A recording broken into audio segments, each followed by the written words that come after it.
Right, so although the Paris Agreement was incredibly unpopular domestically, it's not all bad, and there are some benefits that we can take away. For instance, the Paris Agreement really didn't have an enforcement mechanism and kind of therefore was a little bit more talk than actual action.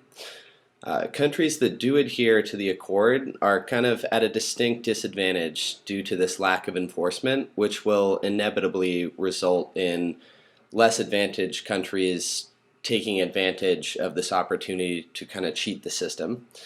If you're seriously concerned with lowering emissions worldwide, then international agreements where bad actors can't be effectively punished might really not be the way to go. I think that if we really want to move forward with helping the environment, the first place to start is right here at home, domestically in the United States, with policies that we can actually enforce. And in that way, we can punish the people that cheat or these bad actors. For one, excessive regulation has essentially killed new nuclear power construction in this country, even though it's safer than natural gas and non emitting sources of energy.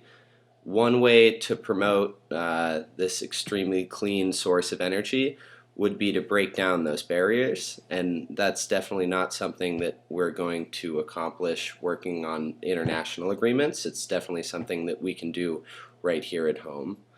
Um, Moreover, the government at a federal level should start supporting more market based approaches to incentivizing the construction and use of renewable energy sources.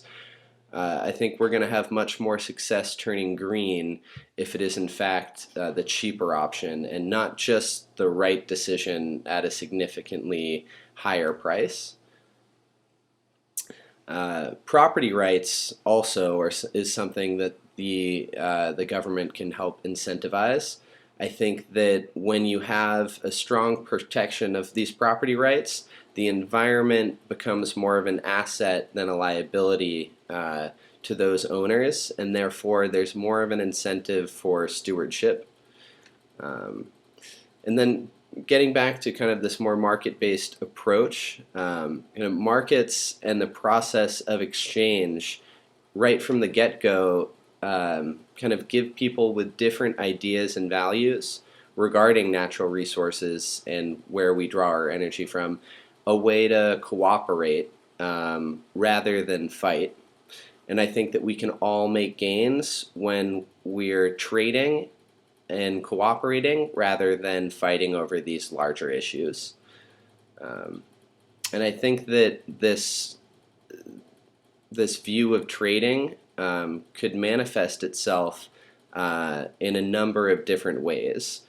For instance, if the federal government were to find a way to buy and sell water credits, we could incentivize the proper use of streams and proper protections for stream beds, river flats, marshes, and all kinds of coastal areas. Um, Kind of in the same direction, we could also work on increasing regulatory and enforcement rights for fisheries. We could work on incentivizing or creating new individual fishing quotas that would eliminate overfishing on the coast.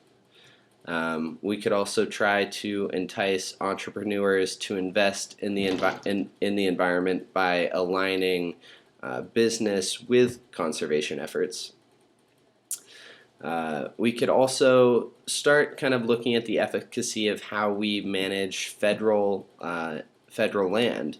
The new management or more efficient management of public lands would definitely be a boon for conservationists. Uh, so, aside from kind of pushing business in one direction or looking for more market-based solutions, at the federal level and at the state level, we can also start to incentivize households to reduce their own carbon footprint. We could offer incentives such as tax breaks or subsidize energy bills from renewable sources to houses and households that move on to newer programs.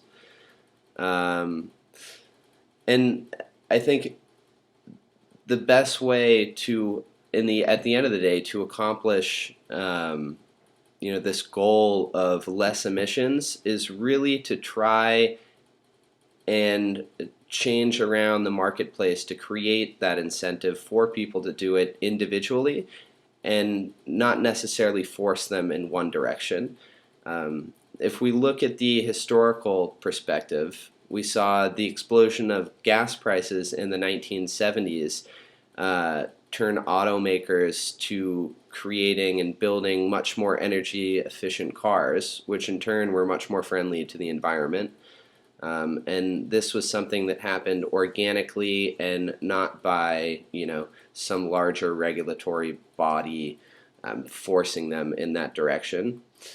According to the National Renewable Energy Laboratory, free market innovations and other non-government created developments is the main reason why the price of solar panels is now half of what it was in 2008. You mentioned also that it was important for India and China to show their initiative in the Paris Agreement. And, I think that the United States withdrawing from the agreement actually creates kind of a vacuum for those large countries to move into. I think Trump isn't necessarily giving the green light to corporations either. Domestically, we see four of our largest companies, Amazon, Google, Apple, and Facebook, already promoting very green strategies to their business. The Paris Agreement was a valiant effort by the international environmental community to take a serious step forward, but in the end, there is no evidence that the Paris Agreement would be any more successful than the Kyoto Protocol or the Copenhagen deals. We have to move forward with what we can do domestically and what we can actually enforce to make sure these things are set into motion.